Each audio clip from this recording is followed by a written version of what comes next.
When we start looking at things from a more unlimited perspective, the question pops up, if I am actually unlimited and I am God, source, perfection, if I already have everything and I already am everything, then what would be the point in me actually desiring anything at all if I already have it all? And the answer to that, as with everything, is whatever you say it is. But if you think about it in terms of limitation is actually, first of all, it's an illusion because you are an unlimited being. And second of all, the limitation is there to help the infinity that you are to experience its unlimitedness. Now that sounds like a contradiction, but think about it. If you are this unlimited being, you are literally everything that has ever existed. How could you realise or know that as a fact if you hadn't experienced the opposite? Not that there's really an opposite, but if you hadn't experienced the limitation, how would you know how unlimited you actually are? So I said this in a video the other day actually, and it's like you've created a game of total wipeout for yourself.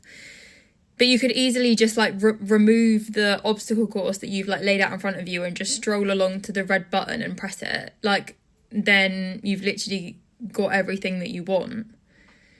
But when you go about, it's literally you just pretending that you are a limited being so that you can experience more of yourself, experience different aspects of yourself, experience things with the illusion of time so that it's not all happening at once and you're seeing every now moment and the one now moment from billions, unlimited amounts of perspectives so that you can grasp the actual unlimited nature that you are. And Eckhart Tolle actually says a lot of this as well, when it's like suffering is only necessary until you realise that it's unnecessary.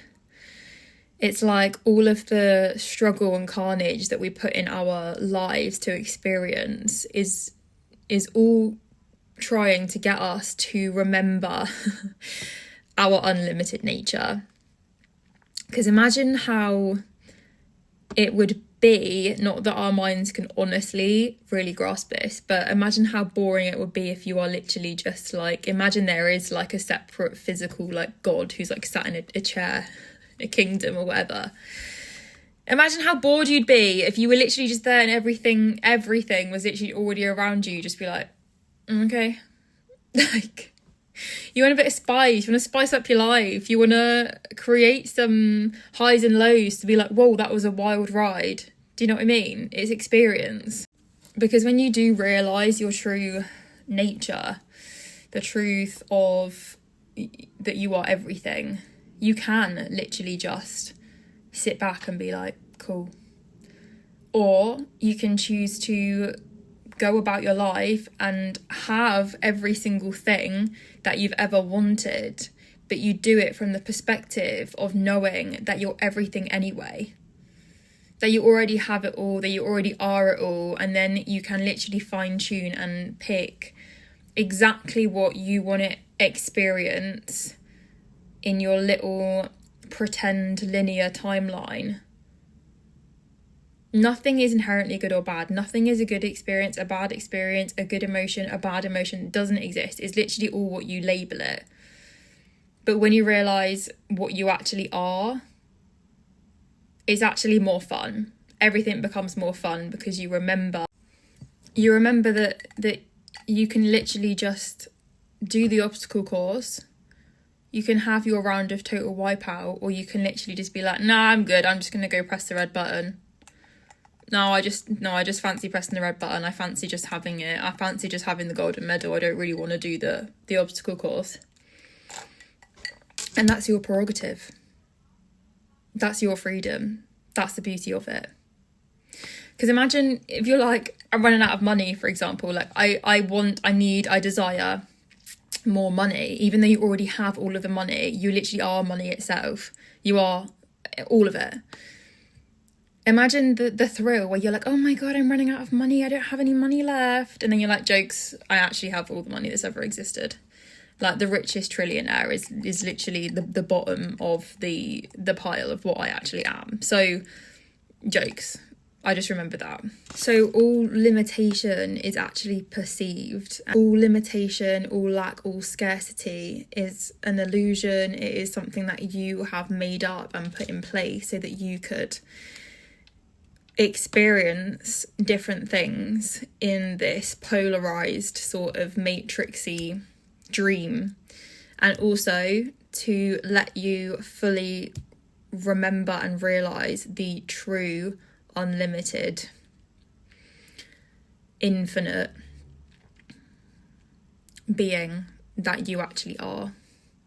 So don't take everything so seriously. I said this the other day as well, but I know it's really hard sometimes. You're like, mate, this feels real. Like, this is not a fun time, but it's all you.